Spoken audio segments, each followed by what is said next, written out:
Okay, so we should start seeing people coming in.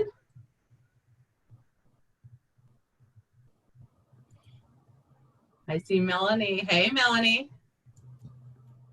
We're going to go ahead and get started in about a minute or two. We'll give people time to come on in.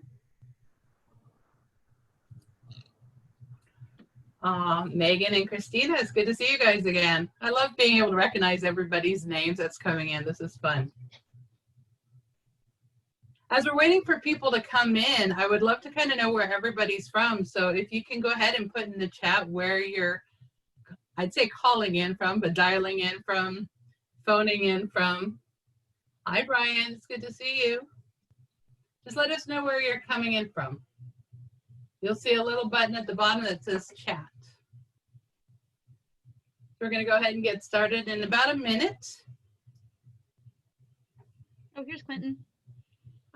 There he is. Oh, we got Ohio and Kansas representing. This is great. So we need people from the other coasts. We're starting to work the Midwest here. Where's everybody else from? Please share in the chat.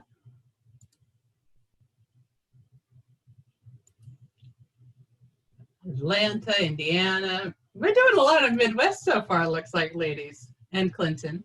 He's still connecting. So I'll give it one more minute. I'm really excited about this topic today. I know it is definitely something that, you know, we don't talk about enough in our rare disease community. So I'm thrilled that Maya and the CRN have kind of put together an amazing presentation with Dr. Courtney, who's going to be with us for the hour. So, hi, Clinton, how are you? I'm good. How are you, dear? We are doing good. We're going to just give everybody about one more minute. We got people still coming in, and then we'll go ahead and get started.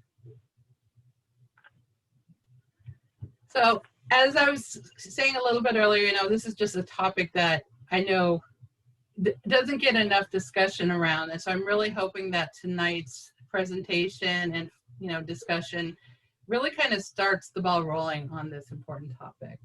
So that being said, I'm going to go ahead and get us started. This is part of a 3 meetup series brought to you by the Cystinosis Research Network. I wish we could all be there in person like we had planned, but due to the pandemic, you know, for obvious reasons, we can't get together in person. So the CRN really wanted to kind of keep that education and networking opportunity going by putting together these virtual meetups. And I'm thrilled to be a part of this project as well. As I shared real briefly, you know, this is a 3-topic series. We did the Cystinosis Basic series with Dr. Greenbaum last week, which was a phenomenal discussion. The recording will be available soon on the CRN YouTube, and Clinton and his team will probably send out more details once that gets out. And this is also going to be recorded, as well as next week's Gene Therapy and Research. And if you're registered for this series, you're also registered for the Gene Therapy and Research conversation with Dr. Grimm and Avrabaya. So we're thrilled to have Dr. Courtney Taylor-Zimmerman from Texas Children's Hospital with us today as our primary speaker. She's got a great presentation, a lot of great information for us to digest and talk about. Few housekeeping things, you know, everything we talk about in this series is for your information. You know, we're not prescribing any medical advice. We want to make sure that we're giving you tools and discussion topics to talk to your doctors about. Make sure, you know, everything that we talk about is for you guys. We are using the Zoom platform, which is not HIPAA compliant. So because we're recording this, I just want to make sure that anything you guys talk about in the chat, any questions that you guys present, keep your patient identification, names, ages, and things like that out of the discussion, so that when people outside of our little Zoom world right now listen to this, they won't be able to figure out who you are. And then finally, again, we are recording this. It will be broadcast on the CRN YouTube, and, you know, be able to use to educate people over the next year, those who couldn't make it right now, as well as those who may be newly diagnosed or coming into new situations where they're going to benefit from this material. So if you have any questions for Dr. Courtney tonight, As there is a chat button at the bottom. At any point, you can put your question in the chat feature. If you have any comments you want to share, Maya is our moderator for tonight. She'll be working to kind of share the questions with Dr. Courtney, and between the two of them, we'll be able to get a lot of great answers and a lot of great insight. So that being said, I want to start it off by introducing Clinton Moore, who many of you know is the president of the Cystinosis Research Network, who's going to share a little bit about CRN and the organization. So Clinton, just let me know when you want me to move the next slide for you. I will. Thank you. Thank you, everybody, for attending this. I am Clinton Moore, the president of the CRN, currently just nominated for my 4th year, but it's a pleasure to be with the CRN and all the people involved. So I'm going to run through these slides kind of quick just because there's a lot of them, and I don't want to be the overcomer of all the time. So the CRN, just a little bit of background, was formed in 1996 by the Hammond family and a few others. I think that was done in Boston, but I'm not 100% sure. But the vision is the acceleration of the discovery of a cure, development of improved treatments, and enhancement of quality of life for those with cystinosis. We're an all-volunteer nonprofit organization. You can click to the next slide, Gary. Just like I said, I'm just going to kind of go through these quick. So this is a complete list of all of the cystinosis advocacy groups worldwide. We have a great communication and partnership with most of them.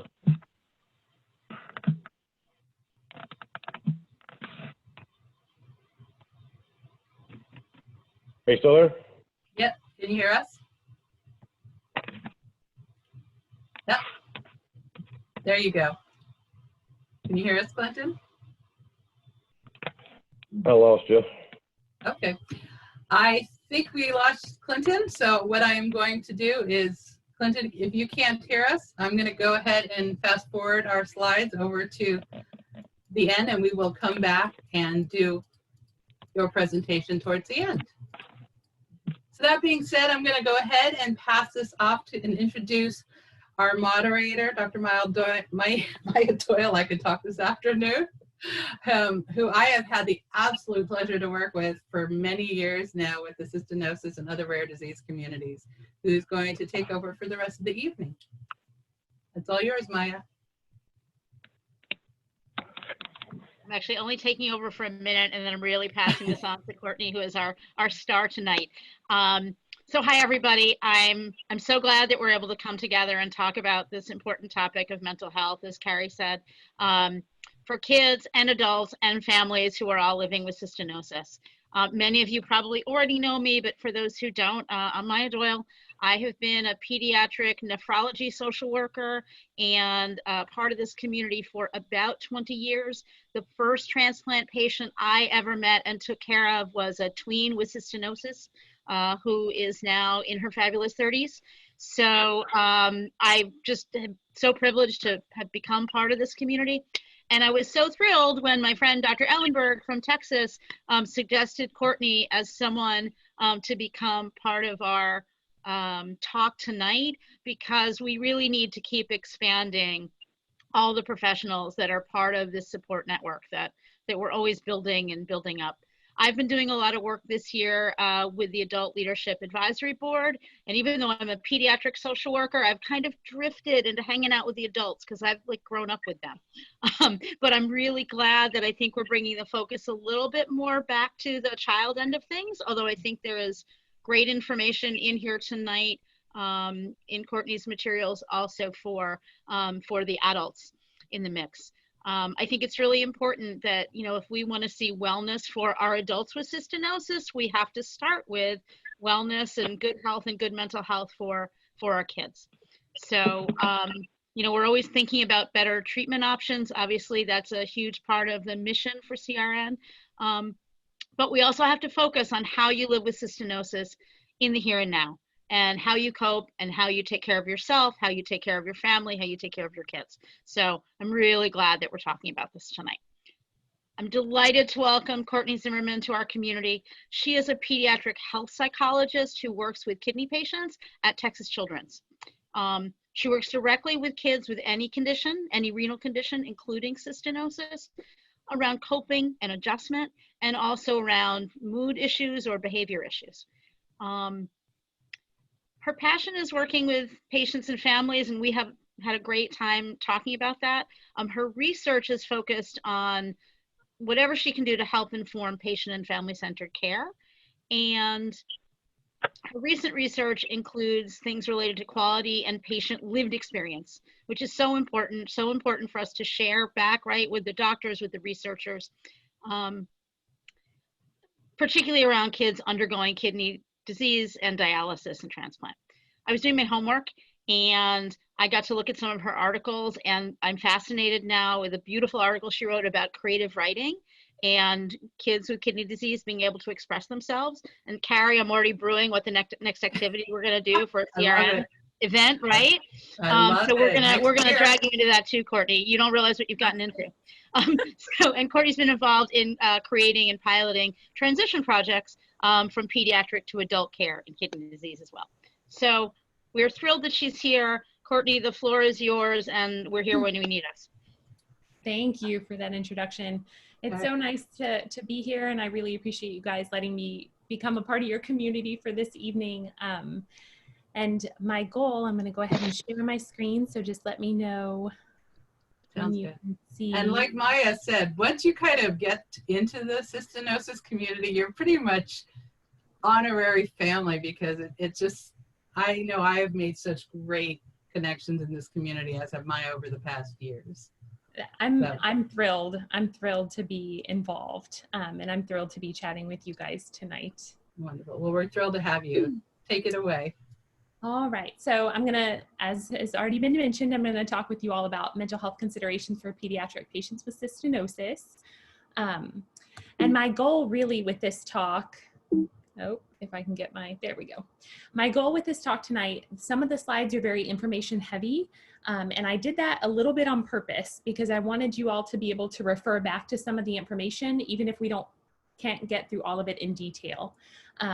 Also, I really prefer interactive audiences, and I know it's really hard over Zoom, so this will be a challenge for me as well. And I think it makes it more interesting if we can interact. So please feel free to type comments in the chat box or questions at any point. And Maya, you can feel free to let me know when people are asking any questions or anything. I'm happy to pipe in as well. Yes, ma'am. Eyes on the chat. Thank you. So I sent out a survey for you all, and I appreciate the responses for those that were able to respond. I really wanted to be able to try to tailor this talk a little bit more to things that were of interest to you all. And so I wanted to share a little bit some of the results from the surveys. Of course, they're de-identified. So one of the questions I asked was, what is something positive that's happened for you and your family, either as a result of or just kind of related to cystinosis? And some of the answers I got were things like made us more compassionate and understanding towards ourselves and towards others, learning more about cystinosis advocacy, meeting lots of kind people, and then a pretty awesome international family for support. So I thought that that was nice to kind of think about it in the sense of there are perhaps some positives that have come out of the experiences that you all have had. And I think that that's really important. And then I also kind of went to the other side as well and asked what's the hardest aspect of things in terms of managing cystinosis for you and your child. And so with that, lots of responses here as well. So thank you again. So medical emergencies came up, medication management, just managing everyday life, the disease taking time away from activities, being a parent while supporting a child with cystinosis. And this was things like people talking about how do I manage work and having a kiddo, or work and trying to take classes and having a kiddo, or how do I manage being a stay-at-home parent with other kiddos, as well as someone who has a medical challenge as well. So lots of topics around that. And then also social problems related to mental health. So again, thank you all for responding to that. And I wanted to jump in here and start talking about the patient, because I know that's kind of what we're focusing on for a while, and I did leave room to talk about family stuff a little bit as well. So common concerns and strategies for helping along the way. And this is, I wanted to put this picture here. I wanted to a patient within the community. And this patient is one who received the first autologous stem cell transplant in 2019, which is huge. So I wanted to acknowledge that as well. There we go. In terms of common concerns by age, and we are gonna deep dive into these in a moment. So for young kiddos, behavioral concerns come up a lot, and also mood. And this may be like your toddlers to your lower elementary school kiddos. For school age kids, mood comes up as well, and then also more the social and friendships and peers. So at this point, when we're talking about elementary and middle school, you might start seeing more of potentially bullying or teasing if that comes up. More self-esteem issues because they're starting to notice and respond to how peers are reacting to them, and noticing any differences between their experiences and peer experiences, and feeling maybe like it's not fair sometimes. And then with adolescents and young adults, again, mood, of course, the social piece as well, and also more romantic relationships and what that may look like. And then existential and future concerns. So what is my future going to look like? Can I have children? Would I want to have children? What would my job look like? What do I want that to look like? So a lot of different concerns across the age ranges here.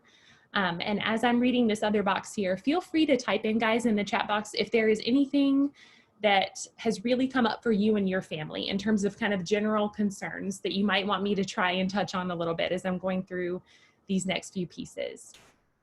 Feel free to put that in the chat box. In terms of other concerns across the board, I hear families talk about adherence questions, and adherence is really hard, especially within the adolescent age range. It becomes really, really challenging for everyone, typically at some point. Self-image and self-esteem, I touched on a little bit, and that definitely comes up for a lot of families and patients. The bullying and teasing comes up sometimes for families as well.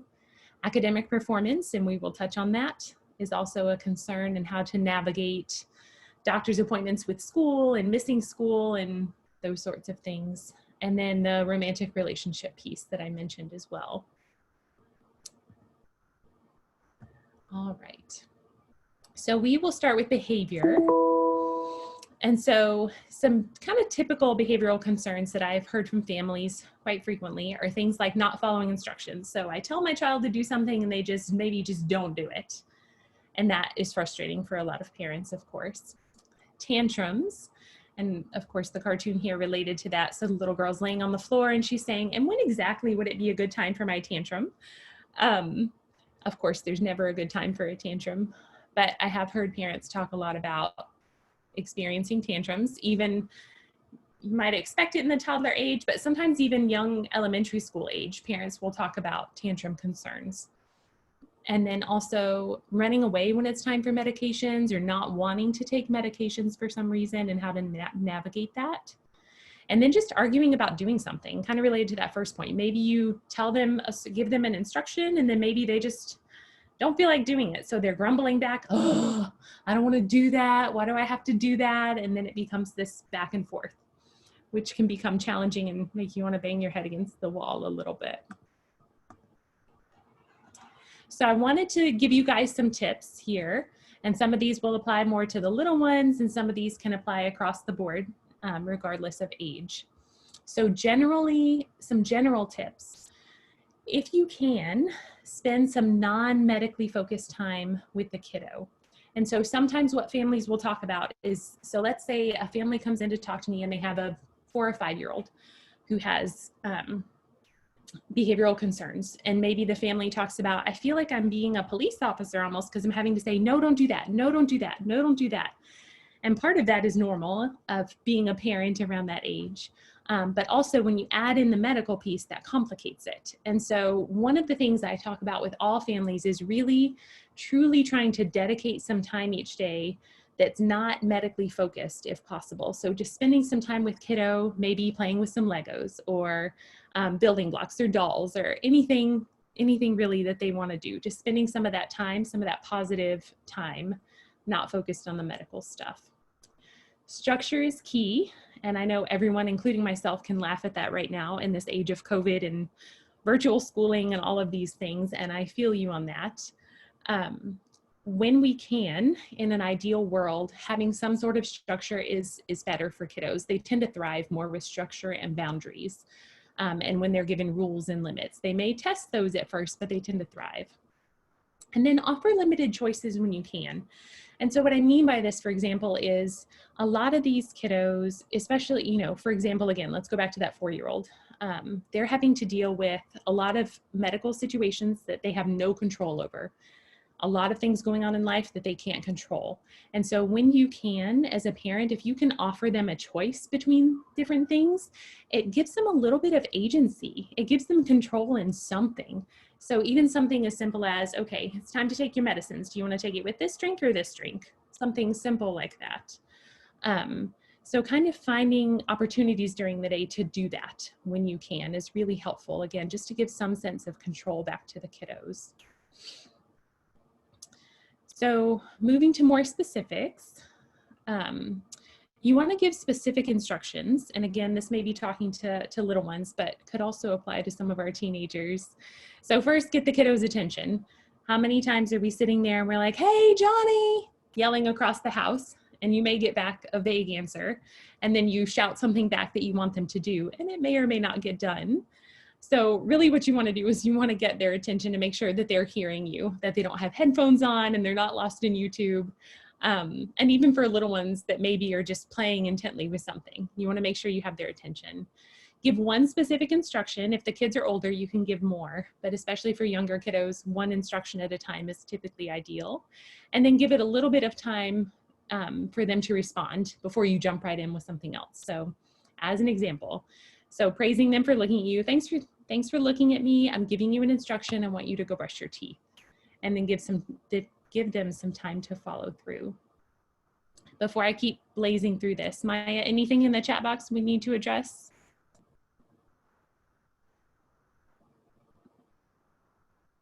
Sorry, I was muted. We do have one question that's kind of related. You may be getting to this soon, but I'll just throw it out now. Courtney, someone asks about how do you handle a child that recognizes they're getting a little more special treatment and sort of starting to use it to manipulate a parent? Yeah, good question. I'm just jotting this down so I make sure I address it too. I'm keeping a list too. Okay, thank you. All right, kind of special treatment. We can talk about that, and I'll make sure to address that too. In some of these cases, so the way that has come up for me, to take a quick sidebar, is that some families have said things like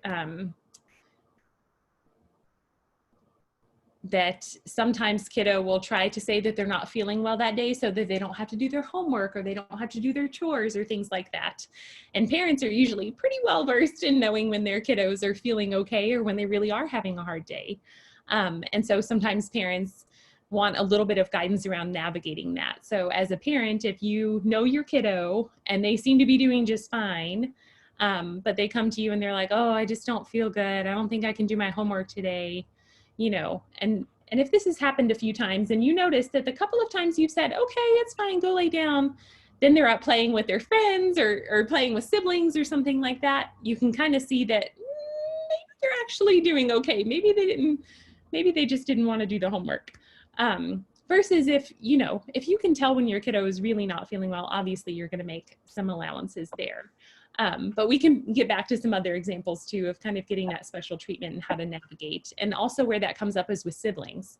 Sometimes siblings kind of talk about this other kiddo's getting all this attention and what about me kinds of questions and how to navigate that. So we can talk about that stuff too. Thank you for that question. So continuing on here with behavior. So in the psychology world, we call this planned ignoring. But really the goal is ignoring minor misbehaviors. So for example, you give an instruction and your teenager's going, oh my gosh, I don't want to do this, but they're still going to do it. You want to ignore the grumbling and just focus on the fact that they're doing what you need them to do. It's really hard as a parent to do that, but the ultimate goal is to have them do what you need them to do. And also, with behavior, we have to think about what's the point of the behavior, whether it's a tantrum or whether it's grumbling or whatever it is. Are they trying to get something they want? Are they trying to avoid something? So sometimes with tantrums or even grumbling, maybe they don't want to do whatever you told them to do. Maybe they don't want to get their blood pressure checked right then. So they're kind of throwing a fit to see if they can get out of it. And so when we ignore some of the minor stuff, it starts to teach kiddos, this behavior is not going to get attention. Instead, we're focused on the next point where certain behaviors that we want to see more of will get you lots of positive attention and praise. So you really want to praise behaviors you want to see more of. Things like, I really like how you brushed your teeth when mommy told you to, or great job sitting with your feet on the floor for kiddos that may love to jump on the couch, and those sorts of things. So being specific with your praise and praising a lot, those things that you want to see more of. That way, again, we're starting to shape their behavior. So we're praising things we want to see and ignoring things that we don't want to see as much of. And then the final point here, using timeout for bigger negative behaviors. For the little one, okay, so quick primer here. Timeout chair, ideally in a quiet part of the home, if possible. Little ones that go in timeout, they can come out of timeout when they calm down from the tantrum. As you get older, you can keep them in there for longer periods of time so that they really are understanding the point. And then we also are going to move to this other piece. Here we go. Reward systems that I'm a big fan of because I've seen them help out a lot, actually. Parents call this bribery. In the psychology world, we call it reward systems. And the goal really is that they can earn something for following certain behaviors. So you want to identify a specific rule or behavior that you want them to follow within a specific time frame, and then they can get rewards for this. And the point here is that in the moment, if they're following, so let's do a simple behavior. Let's say you need them to take their medication in the morning when you tell them to, before they run out the door for school, pre-COVID. So let's say your goal for the week that they're going to work on the behavior is following instructions to go take my medication the first time mom or dad tells me to. So that's going to be our goal. And so in the moment, if they follow through, they get praise. Great job. Thank you for doing that. Or whatever way you feel comfortable praising them. Thank you for going and taking your medication when I told you to. At the end of the day, so that's in the moment, in the morning, because we were talking about morning time, you're getting praise then. At the end of the day, you're going to go to their little checklist and put a check or a sticker or star, whatever works for your family, and kind of note again, I'm really proud of you because this morning you really did what I asked you to very quickly, and I really appreciate that. So it's kind of mid-range rewards. And then longer term, at the end of the week, you're going to look back over the week and say, okay, you got so many stars during the week, or so many points during the week. Now you can earn X, Y, or Z, or you can save your points for something else. In terms of rewards, the thing that I have found to be really helpful with some patients, especially in these times now, is time on their phone or on their tablet or on the TV, those sorts of things, Netflix, YouTube, whatever. So they can earn time on those things. It doesn't have to be a carte blanche sort of situation. So it could be that even if you want to do it on a daily basis and not wait until the end of the week, maybe it becomes in the morning, if you can follow through with my instruction to take your medication, then you can have your phone time at the end of the day, or you can have your computer time at the end of the day, or TV time. So you can really tie it to something ideally that's motivating for them, or staying up past curfew. They can have their favorite meal at dinner that evening, things like that. So, and we can talk more about rewards if people have questions, but ideally things that are motivating. It can be monetary if you want. A lot of parents don't want that, which I understand. So that's why I kind of go more for things like time on certain things, staying up past curfew, favorite meals, those sorts of things. Hey, Courtney, can I just add, I know we're focusing on kids a lot. Yeah.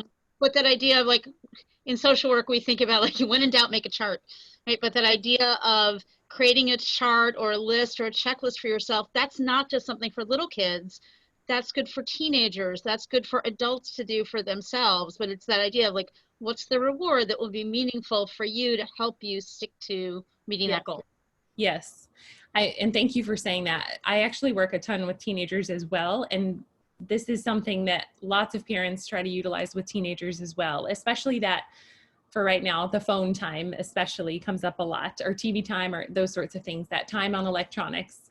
And so, like I said, it doesn't have to be that you wait till the end of the week. It could be that you can tie that behavior into earning the time later that day. And so when, again, pre-COVID, when kids or teens were in school, you know, if we followed the instruction in the morning, when you get home, you earn your time on X, Y, or Z. So before I jump into more internalizing stuff for depression, anxiety, did we have any questions or comments?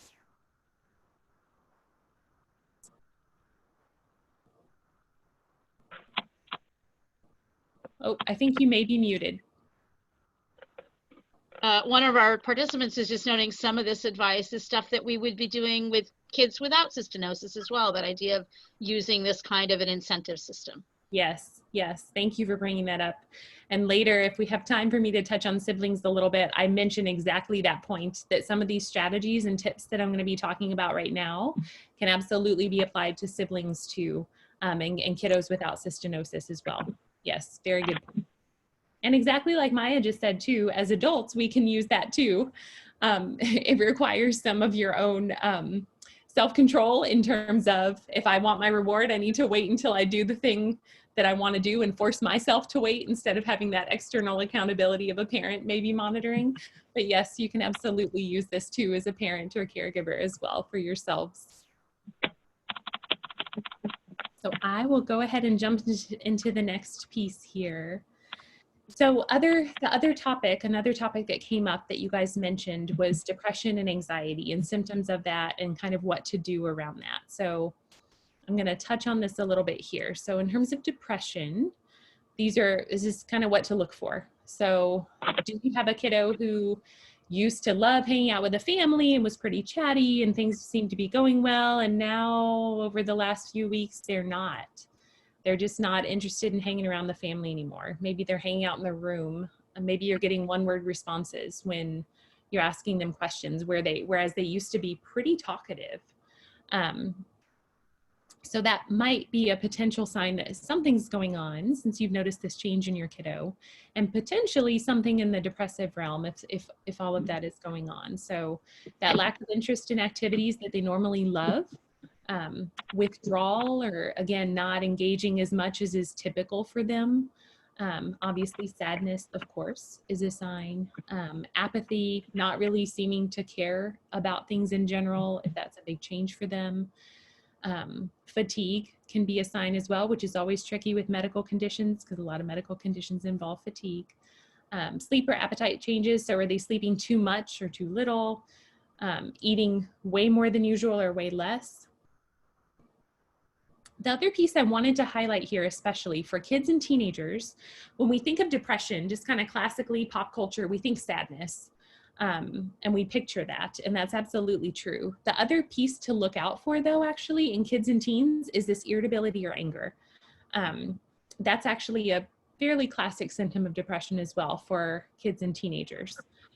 So that could be potentially another sign. If you're noticing maybe that they're kind of snapping at you a little bit more or a lot more than usual, and you're noticing some more anger, there could potentially be something going on in the depression realm for them. And obviously thoughts of death or suicide, of course, is a sign as well. The big key here with all of these symptoms is it really impacting their functioning, whether it's school or home or work? Is it really impacting functioning somewhere? Because we all go through periods of time where maybe we're just not feeling it. Maybe they are feeling a little bit more withdrawn. Maybe they are not as interested in volleyball as they used to be. Those sorts of things. And some of that's really normal, right? So this is, you're noticing really, and as a parent, you have that feeling that something feels off. And so you want to kind of know where to go from there and what to do from there. And so some tips here: encouraging open communication if possible. So what's causing the thoughts? These are some common things I've heard from kiddos and from families before. So bullying is a big one, right? And with bullying, I put in a few resource slides at the very end of the talk, so you guys will be able to refer back to those as well. And one of them focuses specifically on bullying. It's a couple of websites specifically focused on bullying.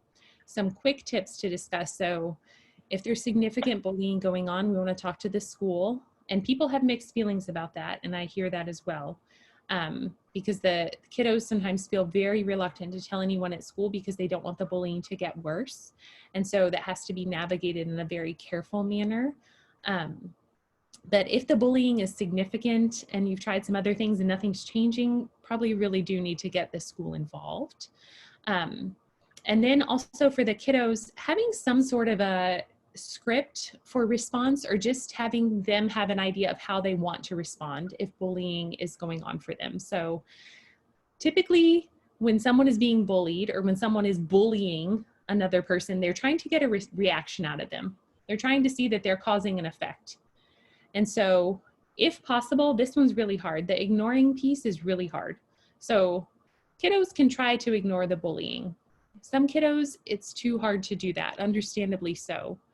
The other kind of typical way that people are advised to respond, kiddos may be advised to respond, is humor. If they're able to, if your kiddo is a pretty quick-witted kiddo and has always been kind of known as the funny one, and they've got some pretty quick comebacks and things like that, they may be able to kind of deflect the bullying a little bit with humor.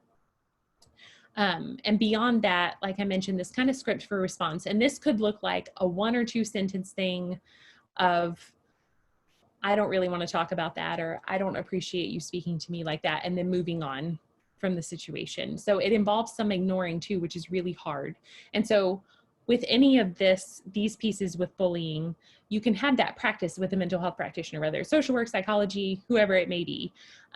You can go through some role playing and some practicing with a mental health practitioner if that's becoming a significant problem for your kiddos. And I've seen it be a significant problem for kiddos before. Tied into that piece is that second bullet point there, the self-esteem. And so sometimes people who are bullies will try and target kiddos maybe with lower self-esteem, or that they notice maybe are not as popular, or those sorts of things. And so as much as we can, fostering increased self-esteem in kiddos. So focusing on their strengths, things that they're good at. And again, at any point with all of these things, pulling in a mental health professional if you're feeling kind of out of your depth, or you just want a little bit more guidance and advice. Courtney, this kind of touches on a question that was in the chat a little bit earlier, and you may go into this more in a little bit, but someone was asking about just getting kids involved in social settings, and you know how learning those skills then can help in situations like this. Yes. Yes, it can. Absolutely. I'm writing down again, so I make sure to touch on it.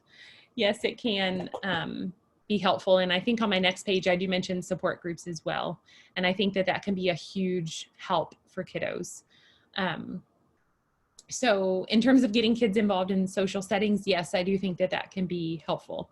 That way they're kind of just practicing in general. They're just practicing their social skills. And the more comfortable and confident they feel in a social setting, and also the friendships they build, can sometimes help to deflect some of the bullying pieces. Because one of the other kind of big buffers around bullying is friends, is having friendships and friends that are able to kind of step up and say something if they notice that a friend is being bullied or teased. So yes, that can absolutely help.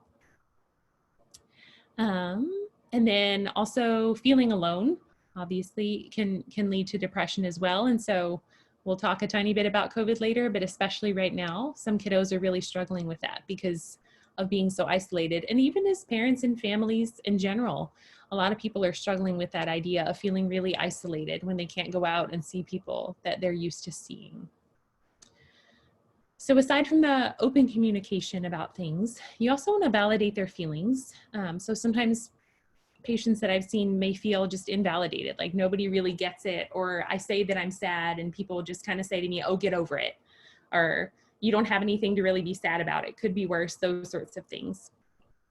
And so you want to make sure to validate them. And what I mean by that, just something simple like, yes, this is really, really hard, or no, it's not fair that you have to go through this. So just really acknowledging that their feelings are real and valid. Activities and exercise. So including kiddos in activities when you can. If they're really depressed, it may be really hard for them to get out of bed and engage in an activity, but really trying to get them involved, whether it's family activities or whatever it may be, trying to get them out of that kind of shell and that withdrawal space that they're in, and interacting and praising them when they do. So even if it's something really simple, like they're coming to share breakfast with everybody, praising them a lot if it's something that has been really hard for them to do. So these are some other general tips, the support groups that I mentioned, and I have some links again in the resources at the end of this talk that you guys can refer to. Other things that can be helpful, again, everybody struggles with this right now because of COVID, but structure and daily routine can be really helpful. Sometimes when kiddos are depressed, it can feel, or teenagers, of course, it can feel like the days are just kind of jumbled all together in one, and it's just one long sequence of them not feeling well. And so having a structure and a daily routine, or just a simple goal to accomplish that day, can make them feel like it's giving them some agency again, some control, and can make them feel a little bit better. Relaxation strategies can be helpful as well, whether it's things like diaphragmatic breathing or deep, slow breathing, to kind of help as far as relaxation and calming. Some people prefer to use mindfulness activities. Some people use meditation. Whatever it is that your teenager or kiddo really likes, that's great. Things that they're gonna like and use, that's where we wanna go. Self-care is important. I know everybody can struggle with this at different points in time. And I also recommend self-care for parents and caregivers, and we'll get there. But it really is important. Taking some time for yourself to care for yourself is really, really important. Even things like later on for parents, I'll recommend, whether your kind of cup of tea is taking a long bath or a long walk or something like that for some quiet time, self-care is important. The support groups I mentioned as well. Obviously, if you have concerns about safety, of course, you call 911, take kiddo to the ER and have them evaluated further. And then you can always ask for a referral to a mental health practitioner, and that can be facilitated. Any comments or questions, feel free to put them in the chat. I feel like I'm talking a lot, guys. We do have one, which is an interesting one. I think you and I can both think about, Courtney, is what kind of supports. We're so used to now being virtual and all of this stuff online we can recommend. But for families who aren't really on social media or with younger kids, how do you find a support group that fits for you? And of course, it may not be cystinosis specific, because that's hard to come by. So helping families think creatively about where to find a group and how to connect with that. Yeah, absolutely. I think that is a fantastic question. And I think that is a frustration of families with kiddos with cystinosis and other rare diseases, is even if I do finally find a support group, it can be hard to find one that is really focused on the disease that my kiddo has and really understanding specifically what we're going through. And so I do think that that's a struggle. I did put in a couple of my references for this quote. Yes, a lot of my references a couple of the references at the end are links to websites where you can look up some support groups as well. And Maya, I don't know if you have any off the top of your head that you would want to share with people, but. No, I would say you also really have to go back to your medical center and really talk to them about what the local resources are. And of course, right now it's tricky because a lot of support groups, even if they exist, are meeting virtually. So it kind of forces many of us into the virtual world, whether we want it or not. Yes, absolutely. And even our kiddos typically attend a kidney camp every summer. Yeah, and that, of course, was virtual this summer as well. And so it's just such a challenging time for everybody right now. It's so hard for everybody. But I do have some links or some list of resources at the end if you want to refer to that for the family that asked. This is a study that was done by our own Maya Doyle here. And so I really loved the quotes that was in this study. So I used several of these throughout. I just really felt like it really gave a good sense of what families are going through. And so this one, just having those connection lines and the comfortability of being able to just pick up the phone and call somebody, whether any issue, and even if it's not an issue, you being able to just have a conversation and relate exactly what you've gone through in the different generations is really helpful. So kind of highlighting here, that this support, this social support, and this idea of having people that know what you go through is really important.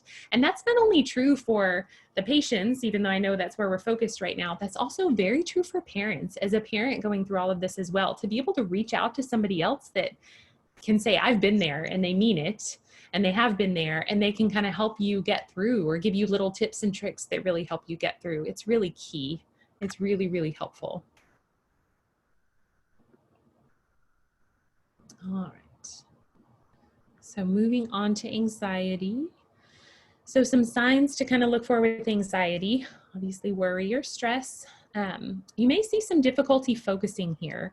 So this one can feel maybe not as obvious. So it may be that kiddo is doing their homework and maybe you noticed a lot of mistakes with their homework, or maybe they just skipped some things here and there. And it could be nothing, but if you're noticing a pattern of this, you might wonder if something is going on with their concentration, if they're thinking about something else, if other things are on their mind. Irritability can be a sign here as well. If a kiddo is asking you for reassurance a lot.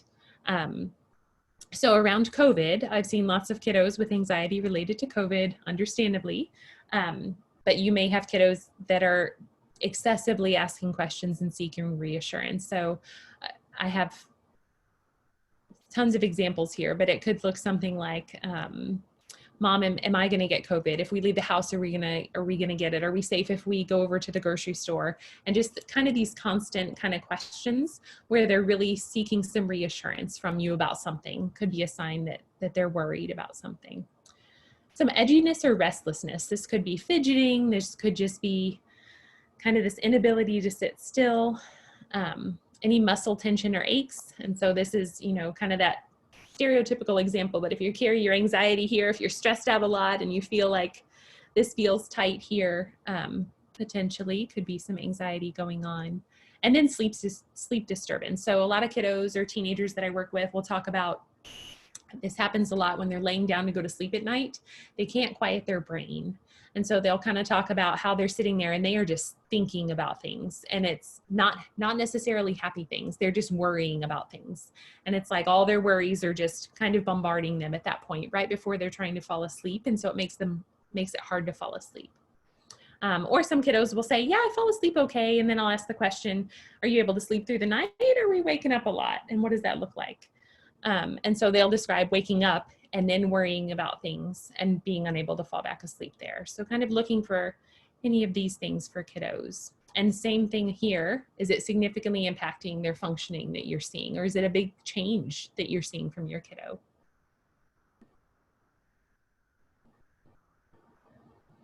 I'm so used to interaction, guys.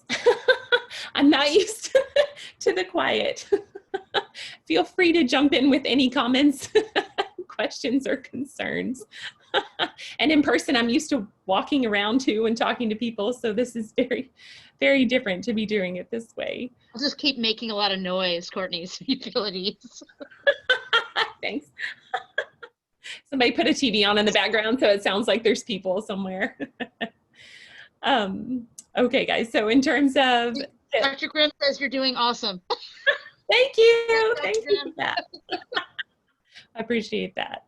I am much more used to audience participation and kind of that live action interaction though. So feel free to jump in at any point.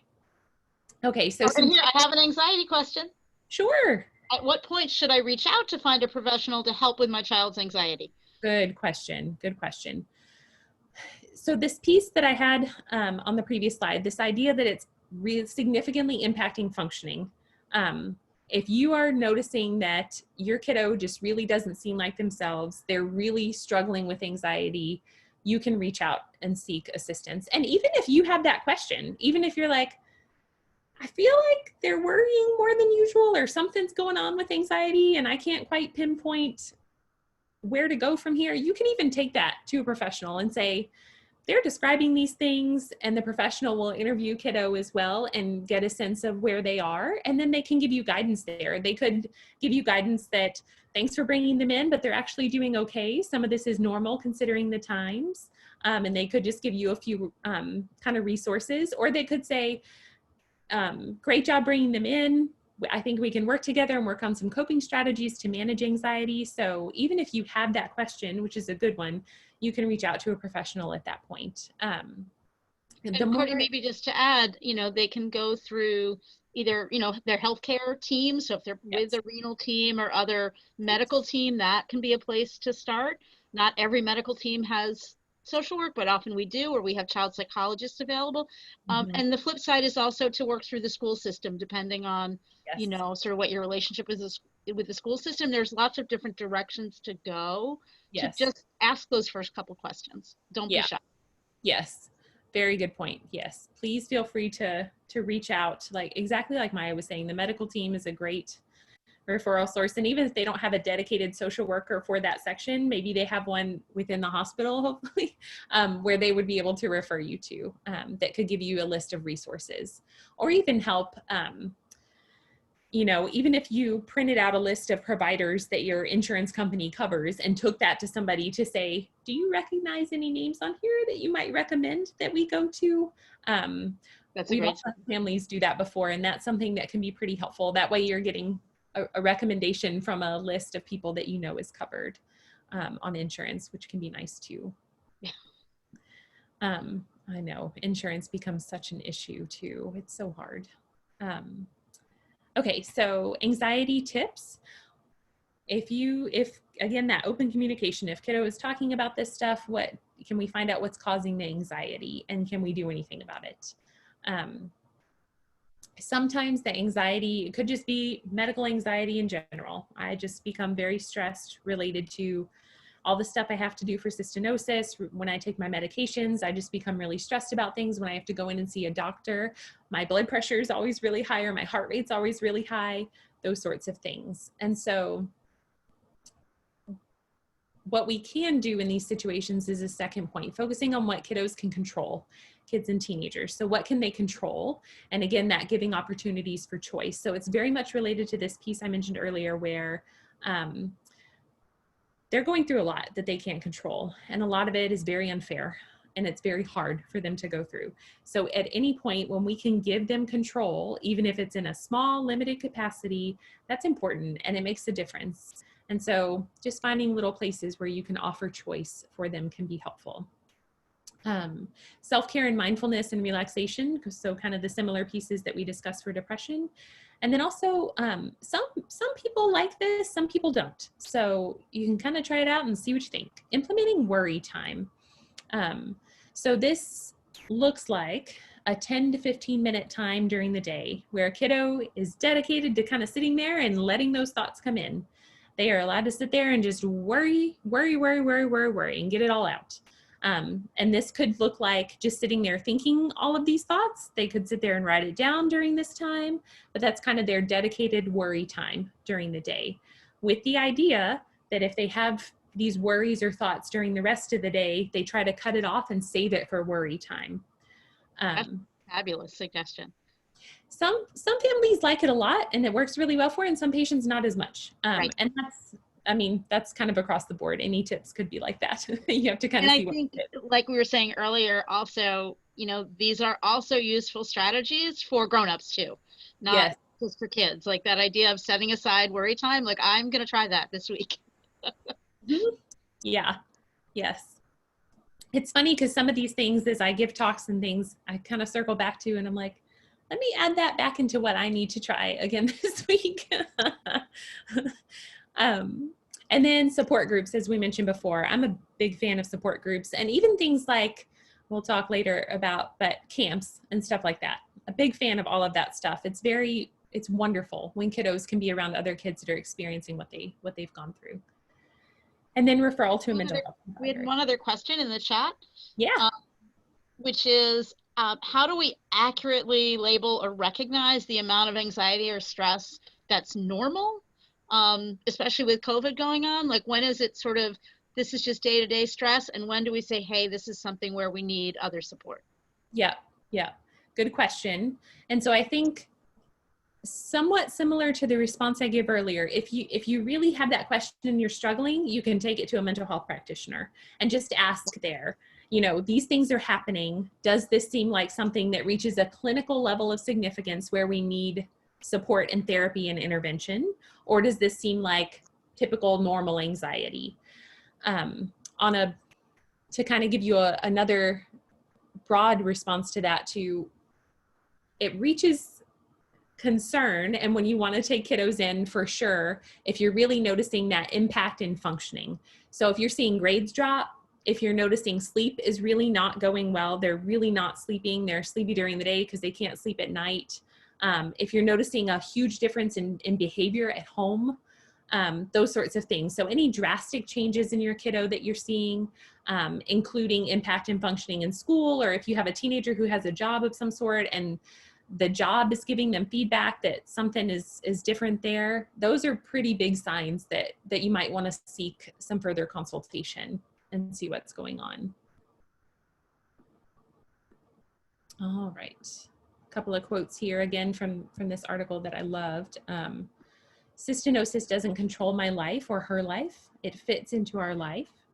And then it's not all about having the disease. You're more than just that. And I really liked those quotes a lot. I feel like it can be really hard when so much of life seems to revolve around the disease and trying to take medications and going to doctor's appointments and hospitalizations and all of that. It's really important to think about, outside of that, who am I and what does that look like? Okay, I'm gonna fly through a couple of these slides because I just looked at my clock and I've been chatting quite a lot. So I'm gonna fly through a couple of these again with the point of you have the information here. So adherence, the extent to which behavior matches what the doctor says, basically. And you're welcome to kind of read through those. There's a couple of types. So we have unintentional adherence. So this is like, oh, I forgot, I missed my alarm, that kind of a thing. Or we have more intentional. So I'm just choosing not to take my meds for some reason, or there's some barrier for some reason to taking meds. Tips here. With adherence, it can be very easy to focus on the things that are frustrating. So, oh my goodness, you're not taking your meds. It's really frustrating. And I actually want to add in there also focusing on what they're doing well and praising them. So a lot of times with any sort of disease process, there's a lot of they have to do in a regimen aside from taking medications. Maybe they have to watch diet. Maybe they're supposed to exercise or activity. So kind of focusing on what's going well and praising them for that, and then kind of focusing on the things that we need to improve a bit. Also, kind of fleshing out who takes responsibility for which tasks. This one's really important. I can't tell you how many times I've had families in the office where I may write down a list of things that they tell me have to be done and kind of say, okay, who does what? And parents and kiddos, sometimes they're very much on the same page and sometimes very much not. And so it's a good idea to make sure that you're on the same page as kiddos so that perhaps, just making sure that some of the non-adherence is not coming from just not knowing who's supposed to be doing what.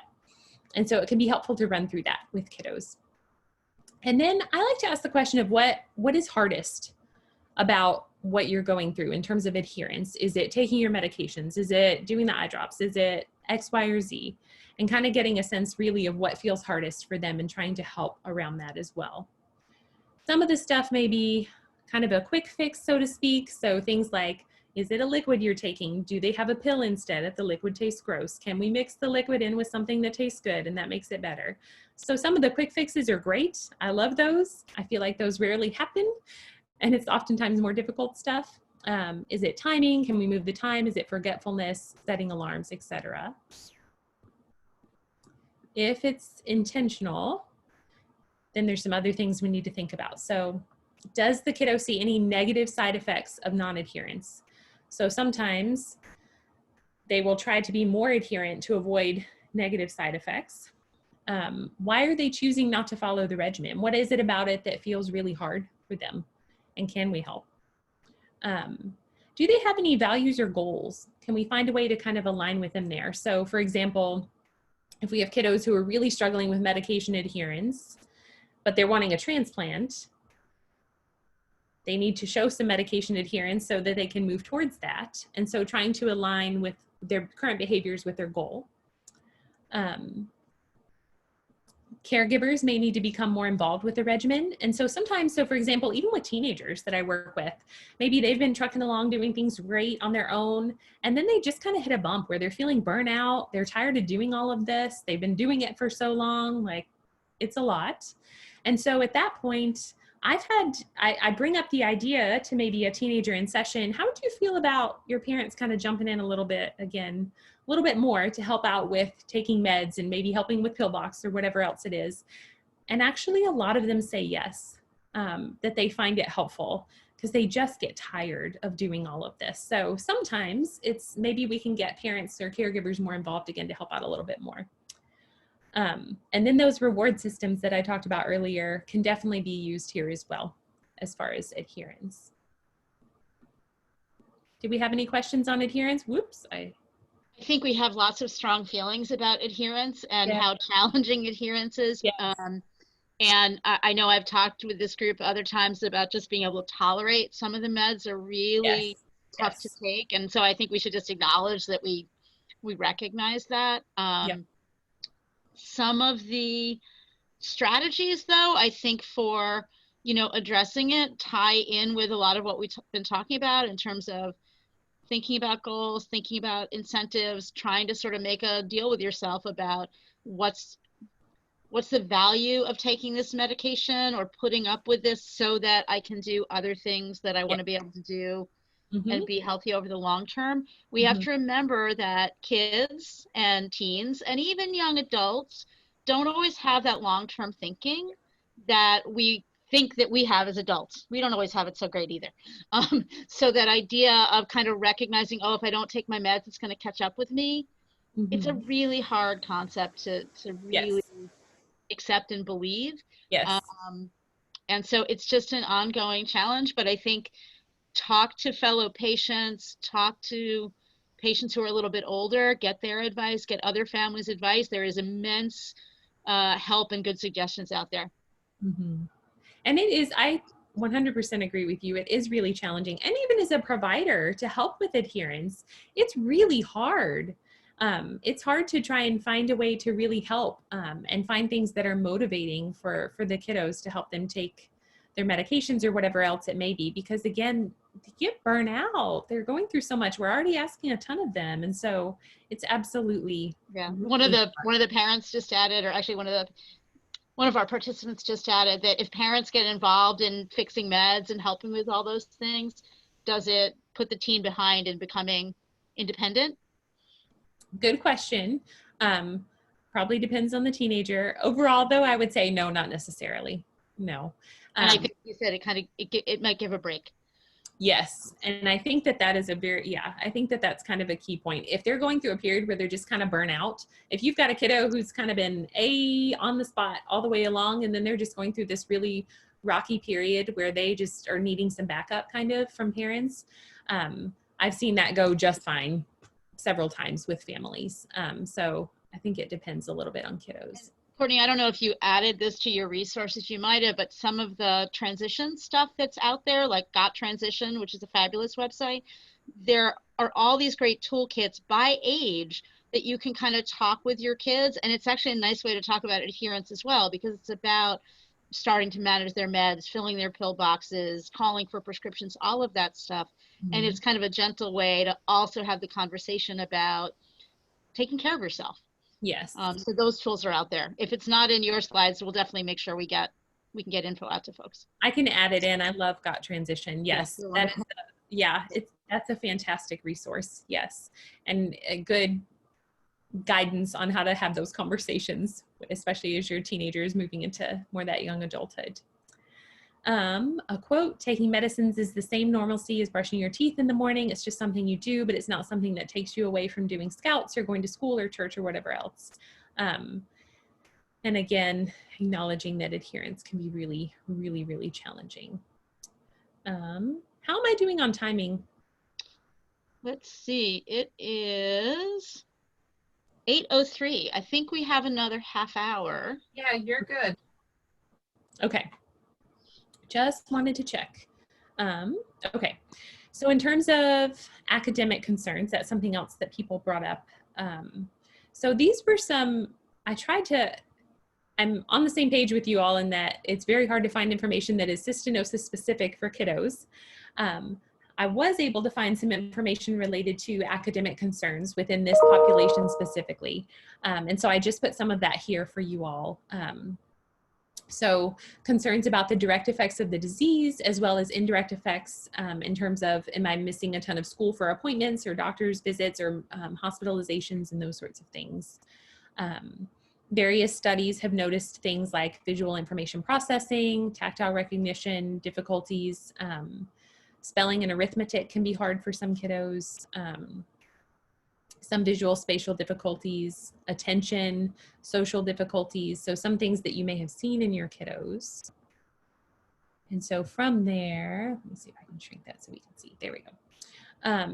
I would ask for a meeting with the school if you haven't already. If you have a kiddo who's maybe older and been going through this for a while, you probably already have all this in place.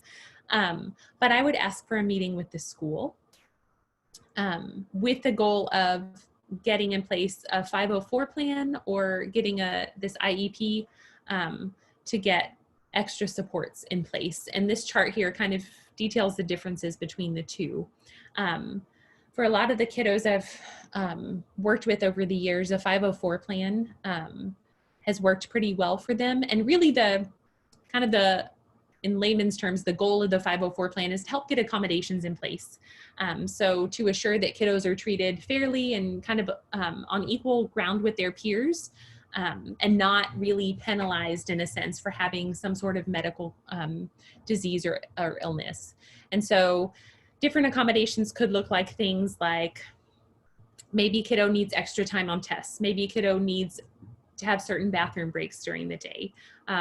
Or access to the water fountain during the day, or certain snacks at certain times, and just allowing for that. And also an understanding that they're not being penalized for having over X number of absences during the school year because of their medical condition. And so I really would, if you don't have this in place, we highly recommend it for pretty much all of our families. So I would just ask for a meeting with the school and see if you can kind of start this conversation. There are a lot of examples of 504 plans online. I couldn't find one specific for the cystinosis community, but I know that there are a ton of other examples of 504 plans within various different medical conditions. So you can kind of get an idea if anything there might apply for your kiddo, and you could request that when you meet with the school. And then just regular. I just want to add too, for folks as they're going off to college, Yeah. that if you have those plans in place in school and in high school, when you're going off to college and you talk to the Office for Students with Disabilities or the Office for Accessibility, every university calls it something different, Yes. but then to be able to go and speak to the school, whether you're living on campus or you're commuting, and say, here are some things that I may need, you'll already have that format kind of in your mind. Yes. Whether it's learning related stuff or if it's, I need a single room with a bathroom. Yes, very good point. And also just take your copy of it from high school, take it with you to college, and show them these are the things that I'm looking for. But that is a good point. Then when you go to college, also thinking about, do I need to think about my dorm room situation or things like that as well, instead of just the classroom.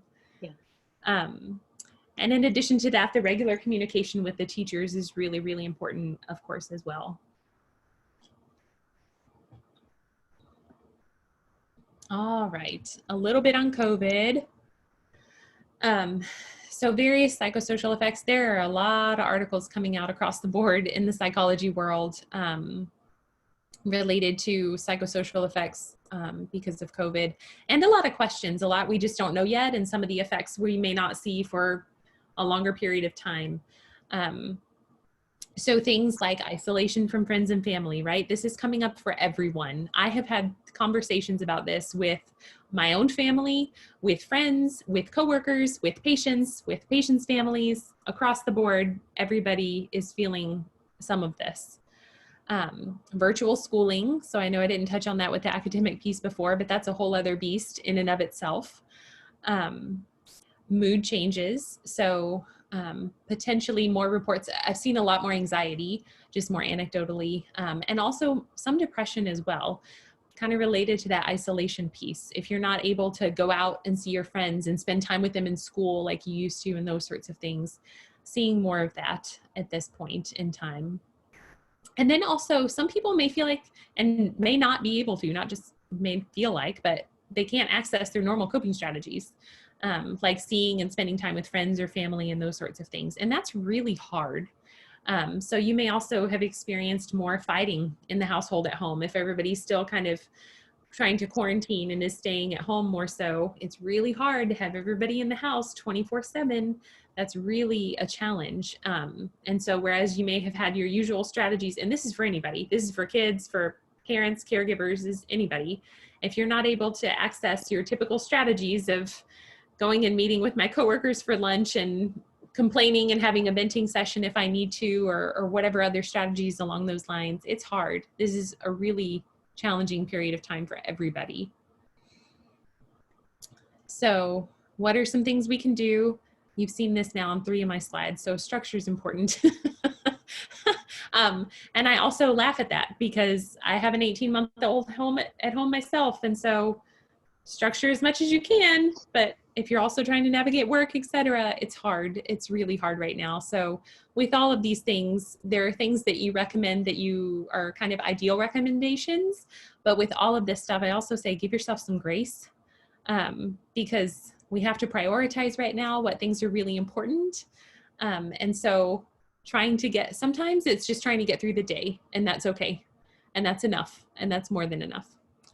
In an ideal world, engaging in some sort of activity or exercise. And this can literally look like taking a quick walk around the block if you can, or taking the family outside and going for a quick walk and things like that. It can actually help a decent amount. At some point, limiting access to news and information if we need to. And this one is one I've recommended to a lot of families, and particularly if anxiety is a concern.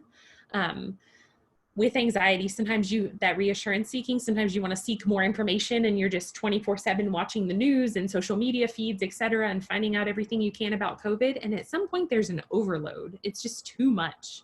And so you may need to limit access to that.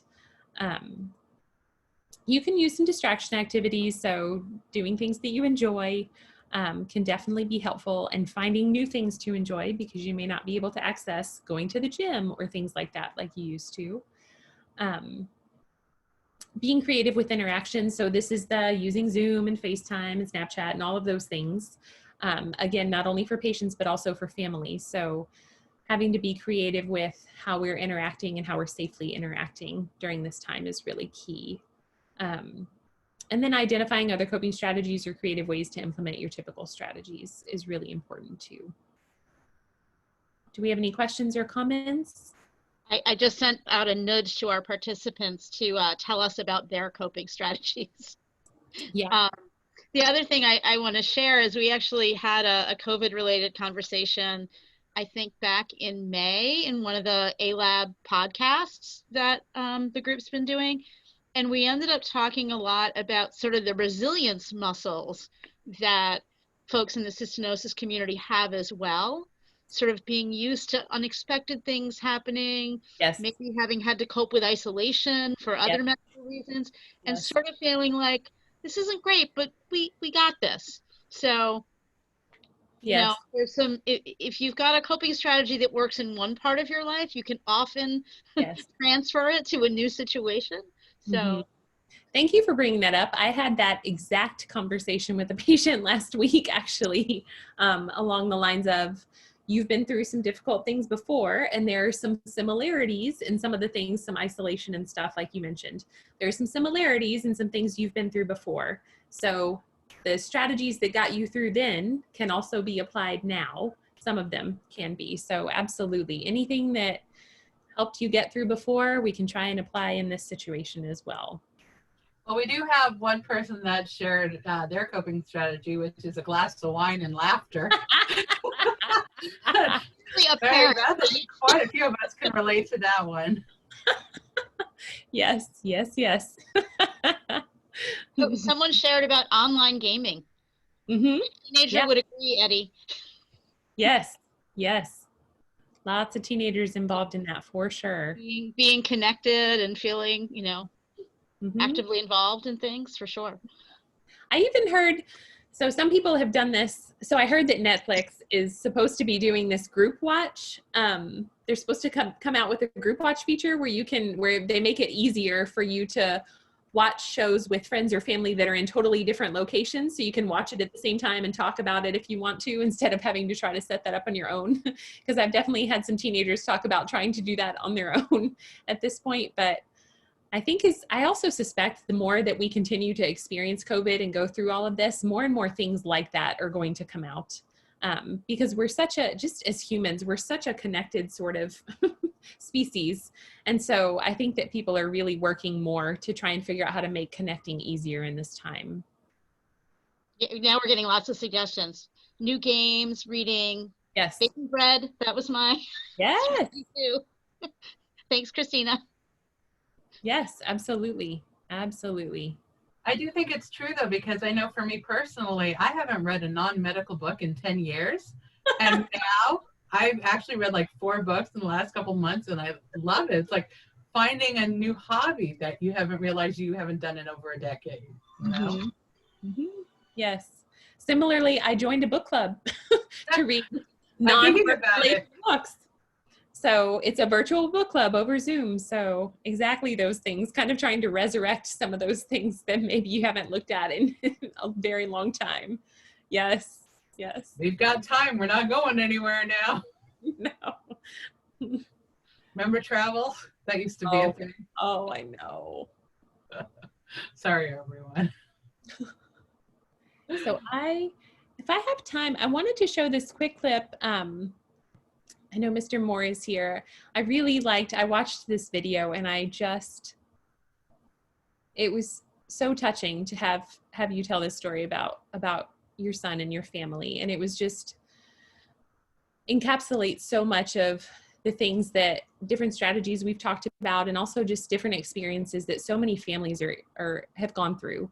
And I just wanted to share a quick clip if we think I've got time. It's only about 1.5 minutes. So it's not super long. Here we go. Can you still see my screen? No, you're unshared. Oh, give me 1 second. Let me get you back up. Here we go.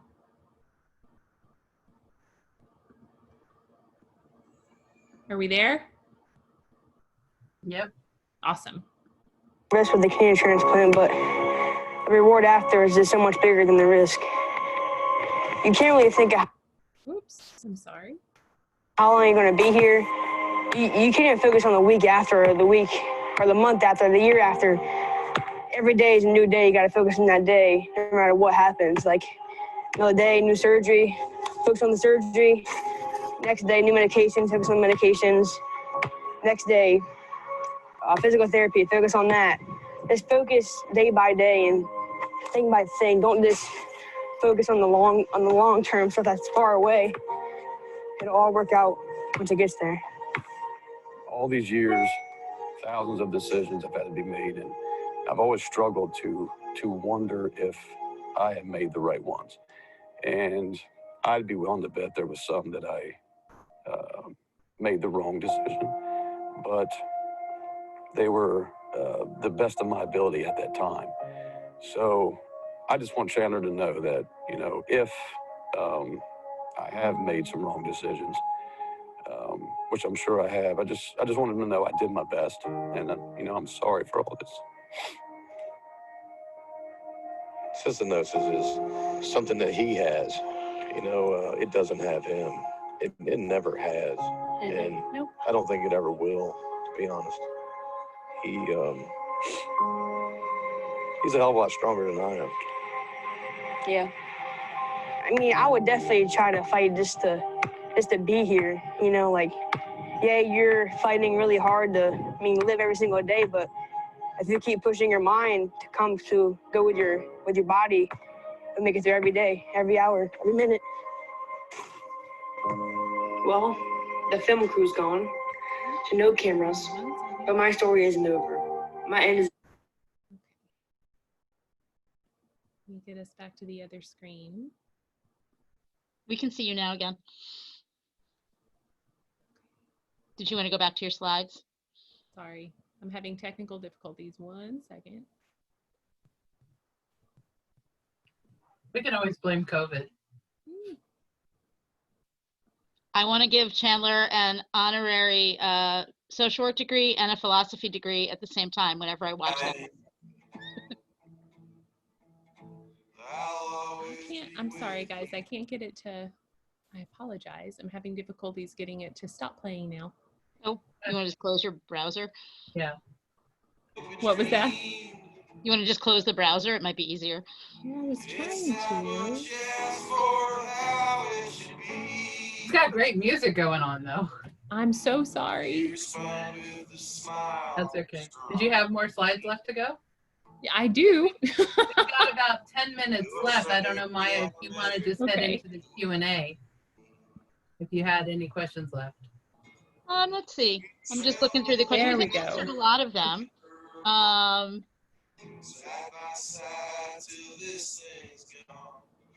the Actually musical hit on background. most of the questions. I guess I want to throw back to the audience. Are there questions you haven't seen us tackle yet that you want us to, or topics you want us to focus on in our last 10 minutes? Okay. All right. I'm getting it taken care of. I apologize for that. We can see your slides now. No, that's my slide. Oh, that's Carrie's slide. Okay. Are you I'm ready? back. I'm so sorry for that. Do you want me to go back to my slides, or do you just want to go skip the Q&A? No, go ahead.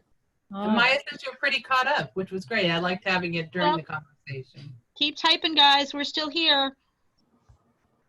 Okay, let me get the screen, share my screen.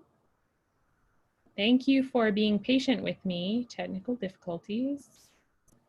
Here we go. Let's get this back up. Okay, so is this going to take me from the current slide? All right, there we go. Cool. Yeah. Okay, yes, feel free to jump in with any questions you have, just even generally as well. Okay, so I was going to jump in a little bit into family stuff really quickly. So for parents, I think it's really important to consider that you all have a lot of other roles that you're having to take on in addition to being a parent. You are also being a healthcare provider. You're having to do a lot of problem solving, information seeking. You're having to deal with finances and insurance and all of that, and learning a lot of practical skills too. And I think that that is asking a lot of families. And so just acknowledging there's a lot that you all are doing as parents and caregivers. This study that was done, that I pulled these themes from, examined patients with kidney disease and talking with parents in terms of what are some things that parents described in terms of their own lived experiences and what they were going through. And so parents described difficulties in various areas, of course, including interpersonal, so living with uncertainty and stress, and feeling like they had to maintain vigilance, just this almost constant feeling hyper aware of kind of monitoring my kiddo and are they okay and what's going on and those sorts of things. More interpersonally, medicalization. So you learn a whole new language when your kiddo is diagnosed with cystinosis and having to go through all of this, a whole new language and a whole new world. You're depending on staff a lot of times. And what happens if you have a conflict with staff?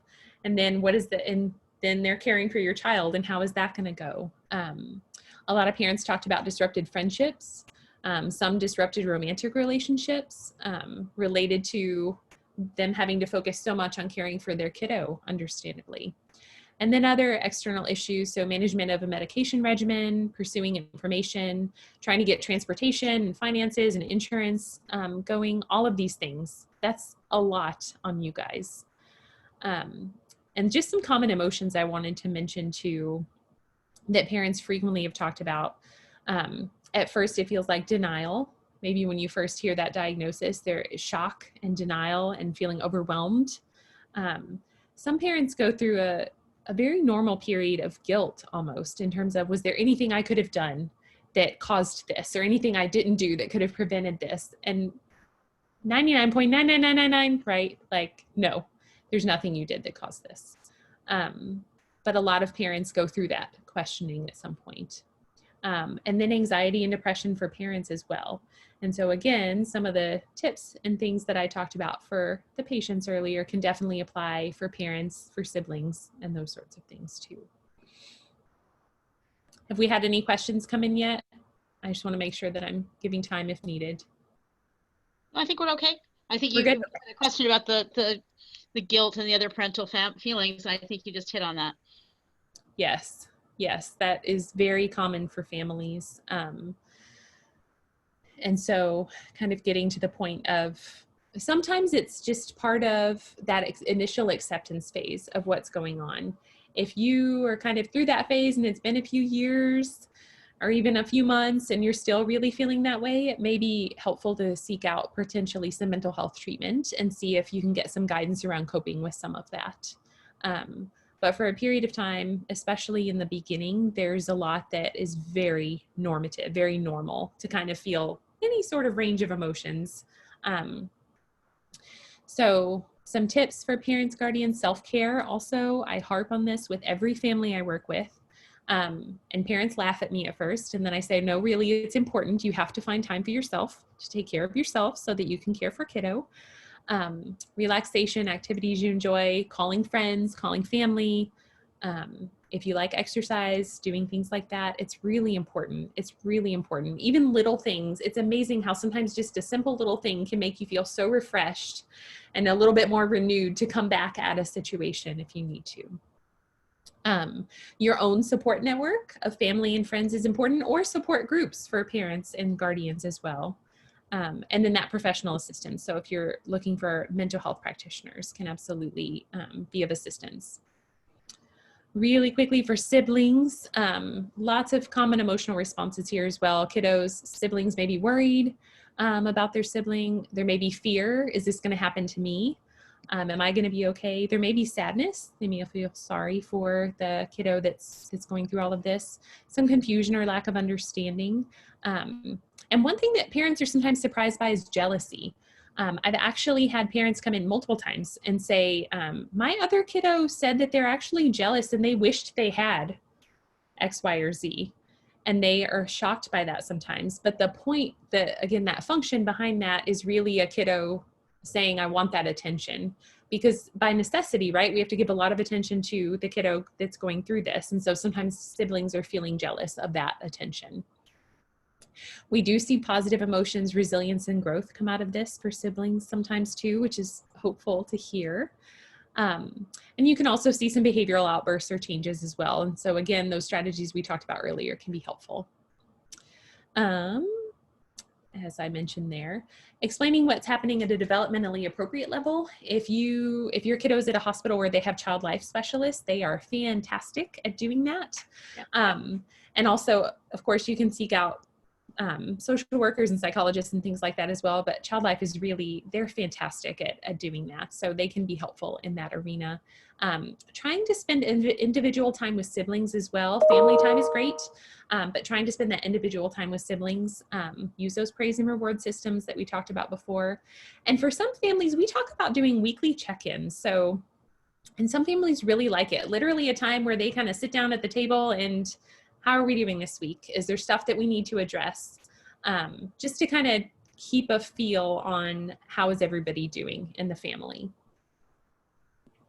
Hey, Courtney, just something that one of our participants brought up, and I think cystinosis and genetic diseases in general make us important to think about is often there's more than one sibling in the household. Yes. Dealing with the same diagnosis. Yes. And sometimes what the participant asked is, what if one of them is doing better than the other? There's a lot of guilt. There's a lot of feelings that kind of go. There's everything from competition to guilt to sadness. And so, I think we have to remember just how complex it is when both parents have been carriers, when multiple kids are affected. It's a really complex family dynamic. I think, certainly, the idea of family therapy, medical family therapy can be really useful in those settings. It can be a little tricky to find a provider, but that can be really important. Yes, Or absolutely. I think your check-in idea that way everybody gets to share what they're doing on a regular basis. Mm-hmm, mm-hmm. And encouraging communication between the siblings too. Yes. Like for example, I've seen sometimes it's hard for teenagers to chat with each other if they're struggling with things, but then you come to find out they have a conversation and they were both worried about that for the other sibling. And so then they were glad they had the conversation. So as much as you can, encouraging that open communication too. And again, all the way into adulthood, into, Yeah. not just in adolescence. Sometimes we're more stubborn in adulthood than we are in even adolescence.